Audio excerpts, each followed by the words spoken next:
E agora vamos à aula de preparação doméstica e semana anti-inflamatória.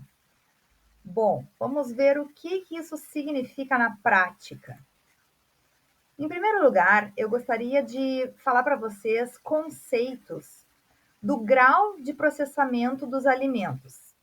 A começar pelo alimento in natura, que são aqueles alimentos obtidos diretamente da natureza, que são provenientes de plantas ou de animais. É o estado bruto do alimento. Isso é muito importante porque mais adiante vocês vão entender por que uns a gente vai ter que excluir ou maneirar, enquanto que outros nós vamos deixar.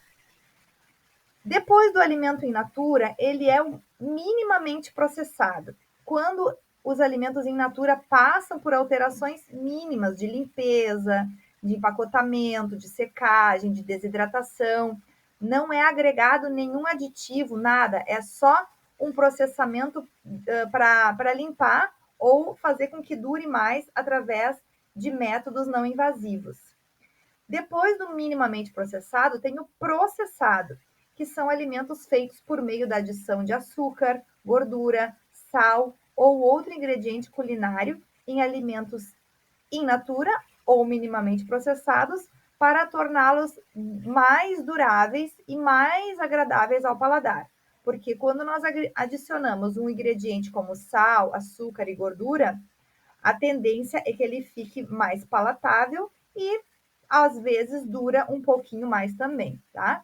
Como exemplo de minimamente processado, nós temos o arroz, feijão, lentilha, porque ele não é comido da maneira como sai da natureza, ele passa por uma limpeza.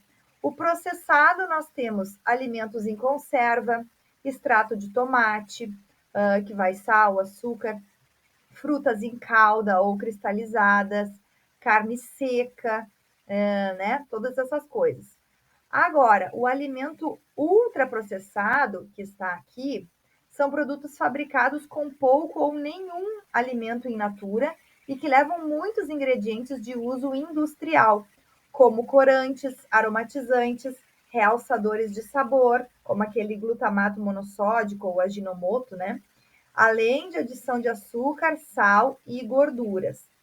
Então, essa imagem mostra muito bem o que é um alimento ultraprocessado. Ali temos sorvetes, biscoitos, salgadinhos, refrigerante, embutidos, os congelados também entram nos ultraprocessados. E o objetivo é criar produtos prontos para consumo, altamente palatáveis e mais duráveis ainda do que as categorias anteriores. Então, trocando em miúdos aqui, a sexta estratégia, nós viemos construindo estratégias, certo? Para reeducação alimentar e emagrecimento. Então, agora é eliminar os sabotadores. Qual é o sabotador aí? Os ultraprocessados, certo? Então, do in natura, levemente processado, e o ultraprocessado são os maiores inimigos que têm causado todos esses problemas de saúde que desencadeia a obesidade. Você sabia que, né, vou falar aqui do refrigerante, porque muitas pessoas ainda não se libertaram disso, então até o óbvio nós temos que falar. Após a ingestão de refrigerante, não somente o refrigerante de cola, o preto, né? Acontece uma reação química no nosso organismo que em 10 minutos é como se nós tivéssemos ingerido 10 colheres de sopa de açúcar, que é o recomendado no máximo, né, para um dia inteiro de atividades. Estou falando do refrigerante tradicional, não dos lights e diets, tá? Que também não são santos, né? Porque são aditivos químicos que o corpo não reconhece. Após 20 minutos, o fígado transforma o açúcar em gordura, porque a carga glicídica é tão alta que não dá conta daquela glicose ser metabolizada para dentro da célula. Então, o corpo dá um jeito de tornar o excesso de açúcar em triglicerídeos, tá? Que é a gordura do fígado. 40 minutos, a cafeína que tem nesses refrigerantes dilata as pupilas, sobe a pressão e o fígado bombeia mais açúcar. Em 45 minutos, aumenta a produção de dopamina, funcionando como uma droga, né? Como a heroína, como a cocaína, porque há um receptor dopaminérgico, que é um receptor de bem-estar e de prazer, que ocupa, né, que é ocupado pelo lugar dessa descarga de açúcar.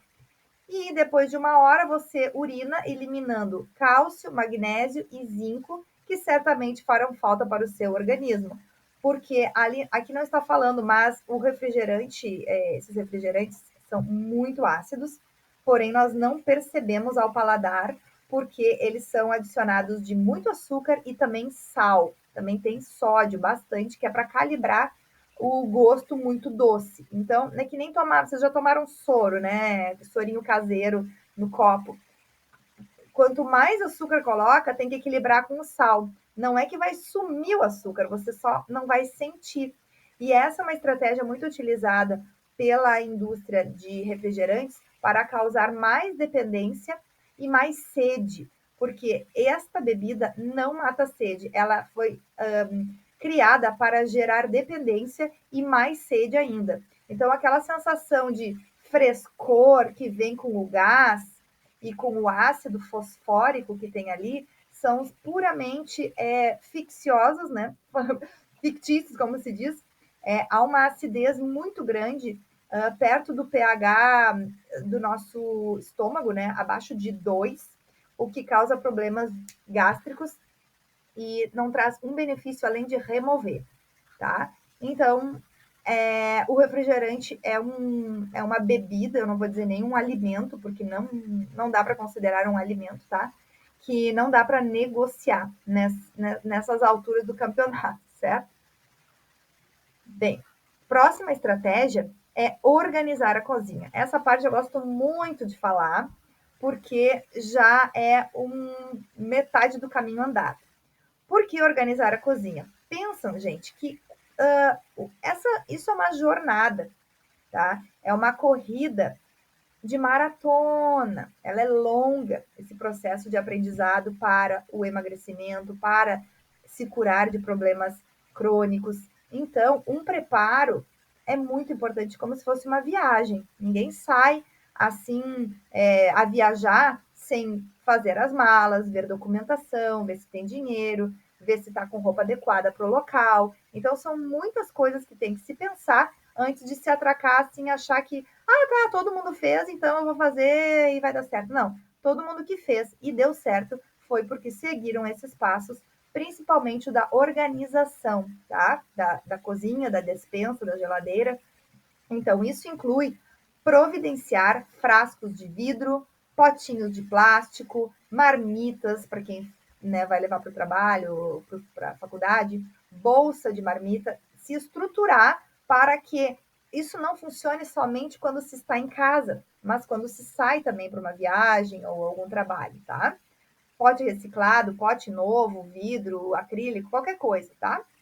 Etiquetas ou caneta de escrever em vidro para identificar o que tem dentro, porque vocês vão comprar coisas que provavelmente nunca chegou na casa de vocês, então até visualizar e saber o que tem dentro, né? É bom colocar uma etiqueta ali. Nós vamos congelar ou guardar fora da vista alimentos proibidos que sejam tentadores para você, tá? Eu sei que quem mora com cônjuge, com filhos e recebe muita visita, vai ter que ter aí um senso de domínio próprio, tá? Porque também não dá para dizer, agora eu tô de dieta, vou sumir com tudo que eu não posso comer. Não dá para fazer isso, né?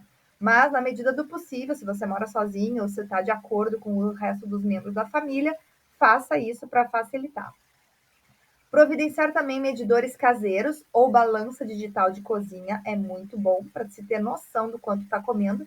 Medidor caseiro já é o suficiente. São aquelas xícaras padrõezinhas, aqueles copinhos e colheres, tá?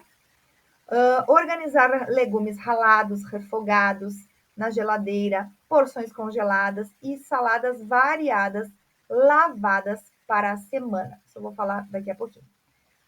Cozinhar as leguminosas, como feijão, lentilha, grão de bico, e congelar as porções, revezando o consumo de cada leguminosa durante as semanas. Por exemplo, vocês conhecem outros tipos de feijão, a não ser o feijão preto, feijão carioquinha? Ah, conheço, mas nunca compro. Então compre. Compre um feijão branco, compre um grão de bico. Nós vamos começar a usar estratégias nutricionais variadas para sair da monotonia, da mesmice alimentar, para fazer com que vocês tenham autonomia culinária. Então, aqui tem uma ilustração, fotos minhas aqui, né?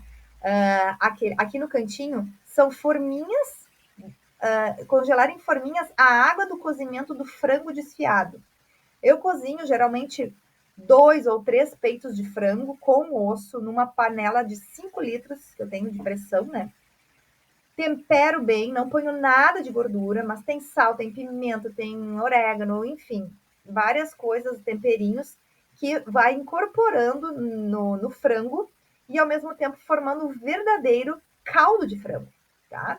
Então, quando eu tiro o frango ali, tiro do osso, desfio, eu faço esses montinhos de frango cozido e separo em porções de 300 a 400 gramas para congelar. E outro pouco eu deixo na geladeira. Aquela água maravilhosa dá para usar depois em sopas, em purê de batata, de moranga, em início de um molho de carne, um cozimento de arroz, cozimento de uma massinha sem glúten. Tudo isso, assim, é uma economia doméstica, inclusive, que vocês vão aprendendo, se dando conta que provavelmente colocam muita coisa fora que não precisa, e são coisas ricas que não se deve botar fora. Aqui, ó, um exemplo da minha despensa, ali é um armáriozinho que eu tenho na minha cozinha, ela é um corredor, né? Vocês vão ver depois na aula de cozinha terapia. Então é muito prático, porque eu coloco todos os meus latinhas, vidrinhos com tudo que eu uso. Porque deixar muito à vista e bem à mão é importante, porque daí você não vai esquecer do que tem. Às vezes olha assim, tinha me esquecido que eu tinha isso aqui e vou usar hoje. Ou, isso aqui faz tempo que eu não uso. Deixa eu ver o que eu posso fazer hoje. Então, ter as coisas na mão, próximo, em lugar claro, é o ideal, né? Se não tem como, eu sei que você é inteligente vai conseguir dar uma adaptada, né?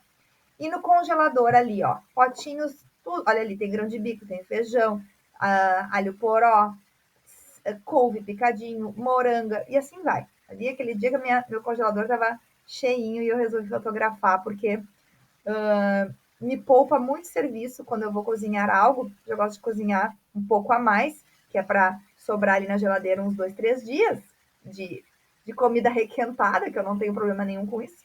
E o resto eu congelo. Agora, estratégia 8. Equipar a sua cozinha.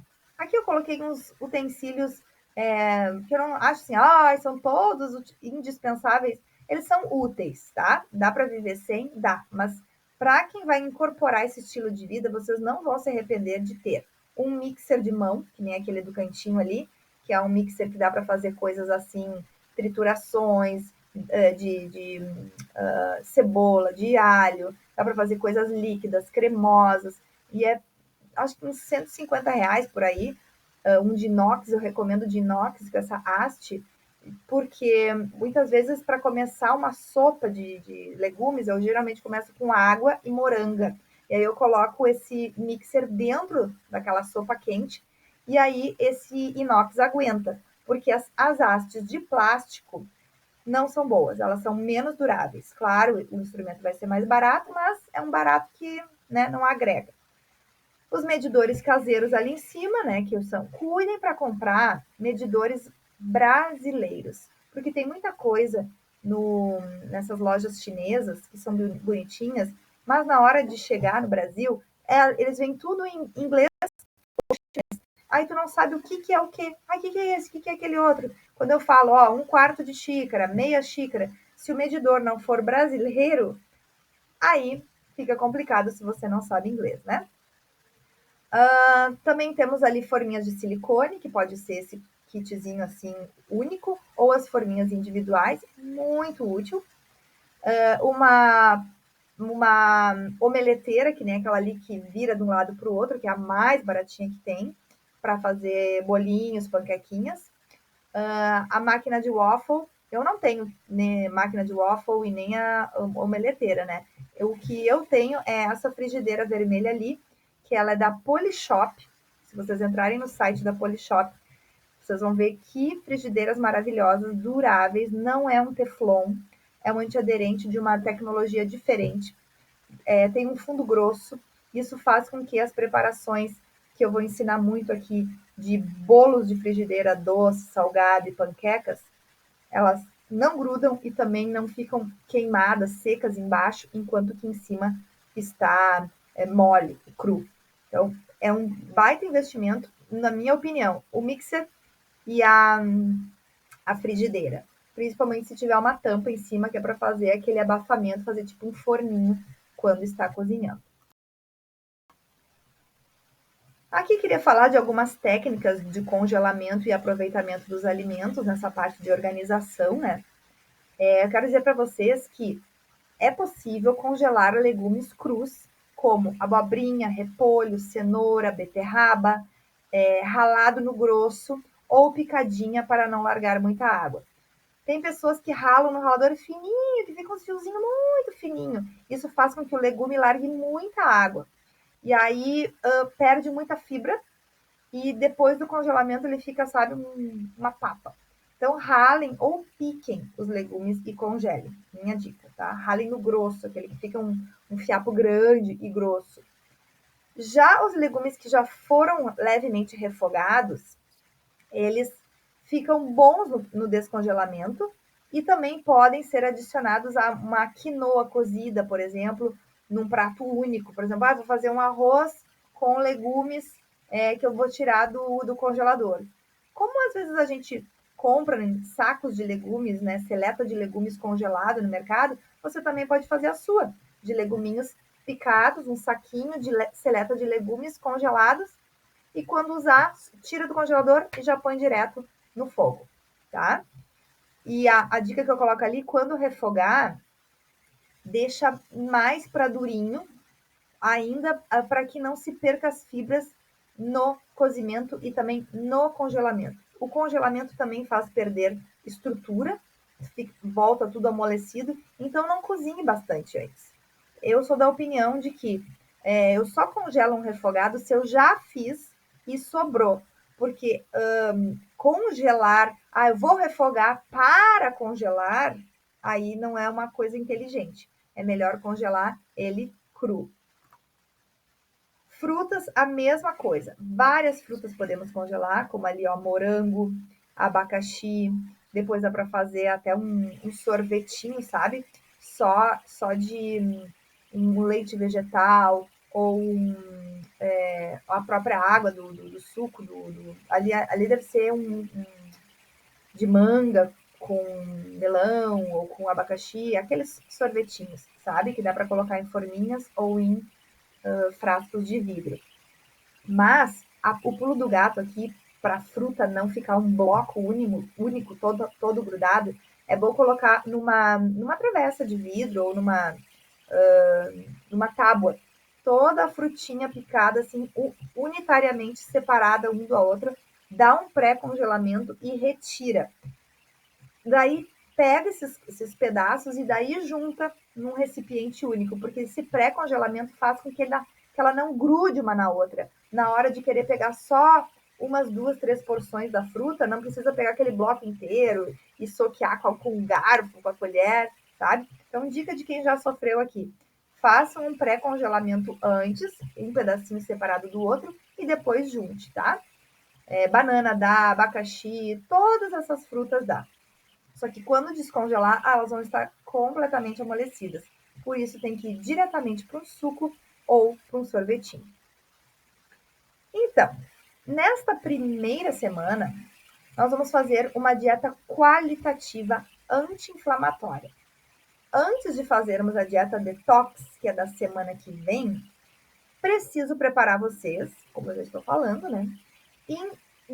Desacostumar, dizer um tchauzinho para os alimentos anti-inflamatórios, porque não existe estratégia nutricional no mundo que cure, que mude o paladar, que funcione se a gente ficar preso aos alimentos ultraprocessados, ok? essa é uma dieta, na verdade, nem é dieta, é um estilo de vida para toda a vida. A dieta qualitativa quer dizer que vocês não vão medir porções. Ninguém vai medir quantos colheres de arroz, não tem como, porque isso é um grupo. Nós não avaliamos tanta individualidade. Você vai só cuidar o que comer e o quanto vai comer vai pelo bom senso do seu apetite, da sua necessidade metabólica, tá? Somente em retirar os alimentos inflamatórios, vocês já vão se desinchar, diminuir muito as dores, refluxo, constipação, gases. Será uma preparação antes da detox da próxima semana. Então, basicamente, o que tem que memorizar? Proteínas magras, que é isso? Ó, ovos, peixe, frango, se for carne suína, magra, nada de costelinha, nada de bacon, nada de embutidos. Que mais? Carne vermelha, magra, tá? Um bom consumo de fibras, que é em torno de 25 gramas ao dia, é o mínimo, o mínimo. Mas isso vocês vão conseguir tranquilamente, porque os ultraprocessados, eles têm zero fibras. É só colocar os alimentos in natura, os alimentos de Deus, é uma coisa automática. As fibras, elas vêm, né, por consequência. Vamos começar a diminuir o consumo de açúcar de mesa, né, cana, mel, melado. Vamos migrar, então, começar a colocar pouco do mascavo. Vamos começar, né, desmamar do açúcar. Nós vamos fazer também uma dieta baixa em gorduras saturadas, que são as de origem animal. Lembrando que o coco, a gordura de coco, ela é uma gordura boa? É, mas ela é basicamente gordura saturada. Então, para quem está com colesterol ruim, né, o LDL alto, então vamos maneirar na gordura de coco, tá? Deixar a oliva, o abacate, isso tudo eu vou falar bastante, só estou dando uma panorama geral aqui, tá? E vocês vão ter que consumir gorduras mono e poliinsaturadas no lugar, que são as castanhas. Já vou mostrar aqui o próximo slide. Quais são os alimentos inflamatórios, Nutri? Os inflamatórios dessa lista vermelha, já vou deixar anexado aqui embaixo da aula, para facilitar vocês imprimirem isso, para olharem o que me causou problemas até hoje. É essa lista aí. Laticínios, não é só leite. Ai, não tomo leite. Ai, não é isso. Tudo que vai leite, não dá. Preparações com leite, mesmo assim, se for, às vezes a gente, um molho branco, que vai um pouco, vai leite, não dá. Um bolo sem glúten, mas vai leite, em pó, não dá. Nada que vá leite na preparação. Alimentos com trigo também não. Frituras, desculpa, e folhados também não, porque além do glúten que tem ali, tem a gordura trans, tá? Eu tenho uma aula bônus que é só explicando por que esses alimentos são inflamatórios. Glúten, leite, né? O glúten do trigo, a caseína do leite e as gorduras ruins. Vou fazer um módulo só explicando isso, tá? Embutidos. O que é embutido? São carnes processadas. Toda essa lista aí. Por quê? Tem muito sódio, muito glutamato monossódico, que é um realçador de sabor, que estressa o nosso cérebro, é um estimulante cerebral e um estimulante gustativo também, que faz com que a gente queira sempre a explosão de sabores na boca. E as comidas que Deus criou, que tem o teor certo de sódio e de açúcar, a gente acha que não tem graça. Tudo tem que colocar mais tempero artificial em cima. O glutamato favorece isso. Inclusive, ele dá muita dor de cabeça. Proteína de soja também não, porque tem nos embutidos. Sucos industrializados e refrigerantes, suco de pó, suco de caixa, nenhum suco comprado pronto, tá? Gorduras e condimentos, todos esses que estão aí. Parece um monte de coisa, mas vocês vão se alegrar em saber que tem 2 lâminas de alimentos permitidos. Talvez vocês nem imaginam que exista tanta coisa que dá para comer e ficam se prendendo a isso aqui, né? Olha aqui, alimentos de doença e de morte. Trocando em miúdos o que eu escrevi, aí estão os alimentos de doença e de morte. Aí tem gente que diz assim, ai, mas de vez em quando uma salsicha, ai, de vez em quando um cupcake com uma graxa em cima, de vez em quando. Então, tudo isso aí não pode. Aí você só pega de vez em quando um, outro, mas é da mesma família. Entende por que não cura nunca? Porque está sempre se sujando o organismo, dando serviço para o fígado, para o intestino, né, para os rins, a pele ficando horrível, o cabelo. Alimentos de morte. Não importa se de vez em quando é um e depois outro, é o mesmo grupo, dá no mesmo. Agora, os alimentos permitidos, tá? O que vai ser? Arroz branco, arroz integral, arroz vermelho, arroz cateto, arroz negro, farinha de arroz. Olha só do arroz, quem que já comeu arroz vermelho? Quem que já comeu arroz cateto? Claro que tem uns aí mais caro que o outro, mas né, tô falando o que existe. Quinoa branca, quinoa preta, amaranto, farinha ou flocos desses cereais também dá, milho e derivados vai poder, todos os tubérculos como batata branca, doce, roxa, mandioquinha, inhame, aipim e todas as farinhas desses tubérculos, que é a tapioca, o polvilho doce, azedo e farinha de mandioca. Aveia em flocos ou farelo de aveia, lentilha, feijão, ervilha, grão de bico e as farinhas, né? Que existe a farinha de grão de bico, que é muito boa. Todos os legumes, todas as folhas e todas as hortaliças. Todas as frutas frescas e secas. Todas as sementes, né? As nuts, que são as castanhas, sementes oleaginosas e fibras também, como psyllium, linhaça, chia, gergelim preto, gergelim branco. Então, eu tenho certeza que vocês devem estar pensando onde é que eu compro isso. Para quem é aqui de Porto Alegre ou arredores, tem muitas lojas de produtos naturais. Eu indico na lista de compras. Eu vou deixar uma lista de compras de sugestão para vocês não esquecerem do que pedir, né, na loja. Dá para comprar pela internet e também dá para descobrir, né, na sua cidade aonde tem, porque esse tipo de alimentação, graças a Deus, está se tornando cada vez mais difundida, popular entre as pessoas que buscam reeducação alimentar. Então, olha a diferença deste slide de morte, todo pálido, todo morto, coisa que dura meses e meses e não estraga, né? Quanto mais dura do lado de fora, menos dura o seu corpo. Em comparação com esse slide, olha que coisa linda de Deus. Tudo isso é comida que nós podemos e devemos nos alimentar. Esse é o substrato, essa é a matéria-prima para nos dar uma vida em abundância, tá? E ainda não terminou a lista de alimentos permitidos. Azeite de oliva, o óleo de abacate, óleo de gergelim, óleo de semente de uva, de linhaça, tahine, que é uma pasta de gergelim, bem concentrada, que tem numa aula de cozinha terapia receitas com grão de bico para fazer aquele hummus, aquela pasta de grão de bico, uma delícia, que é uma receita lá dos povos árabes, Oriente Médio, Israel, esses lugares, tá? Carnes magras, atum ou sardinha em lata, escorra o óleo, que ele é um óleo ruim, é um óleo de soja, então manda embora aquele óleo. Mas 2 vezes por semana é interessante, sabe? No máximo, né? 1 vez por semana ou 2 para quem gosta. A sardinha é rica em ômega 3. É o peixe mais barato, né? E rico em ômega 3 que nós temos. Se conseguir fresco, natura e souber preparar, beleza. Se não, pode ser o da latinha mesmo, tá? Ah, e detalhe, esmaguem a sardinha junto com a espinha, porque na espinha tem bastante cálcio, tá? O cálcio da sardinha está na espinha, e como ela fica bem amolecida, não tem problema algum.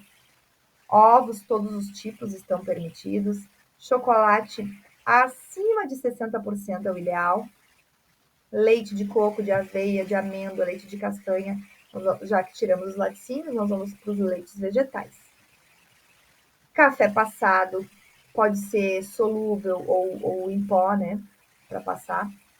Cacau 100%, quando for comprarem cacau mesmo, de pó, comprem o 100%, tá? E o alcalino é mais gostoso do que o cacau 100% comum. O alcalino, ele é mais gostoso ao paladar. Todos os chás também podem ser bebidos.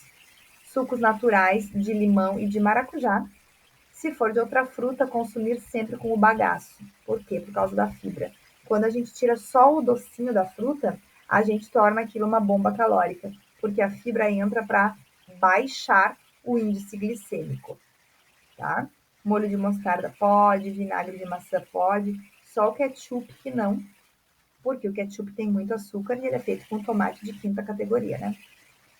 Bolacha de arroz ou qualquer biscoito ou pão sem trigo e sem leite. Adoçantes e açúcar serão estévia, açúcar mascavo ou demerara, que na verdade tudo é açúcar, tá?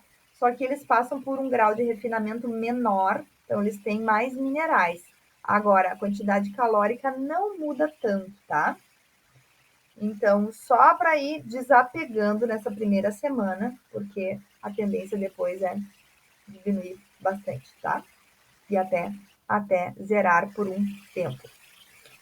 Proteínas em pó, como o whey protein, que é o proteína do soro do leite, e o whey protein vegetal ou vegano, para quem conhece e precisa.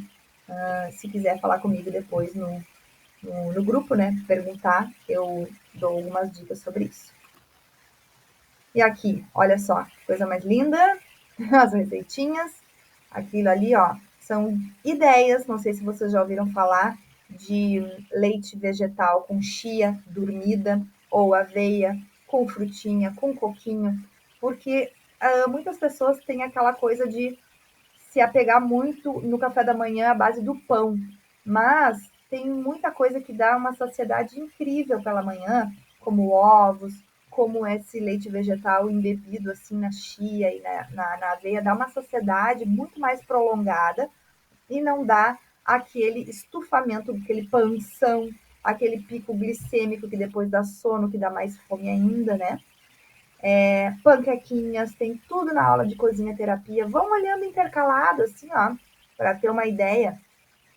Tem os e-books. Então, isso são só ilustrações de como a nossa alimentação pode e deve ser mais alegre e mais colorida, tá? Atenção que existem documentos da aula prontos, né, para imprimir. Como eu falei, muito útil ter uma pastinha do curso, porque vocês vão ter esses arquivos sempre à mão para lembrar em que fase está e o que precisa ser feito, preenchido, atualizado durante a sua semana, né? E um deles é lista de alimentos inflamatórios e alimentos permitidos, aqueles slides eu coloquei ali em PDF para imprimir, e a lista de compras da reeducação alimentar. Ali tá, vocês olham assim, a lista de compras. Deixa eu ver o que eu tenho em casa, vai ticando, e o que não tem, comece a providenciar. Tudo certo? Qualquer coisa, falem comigo no grupo, eu estou sempre à disposição. Até a próxima.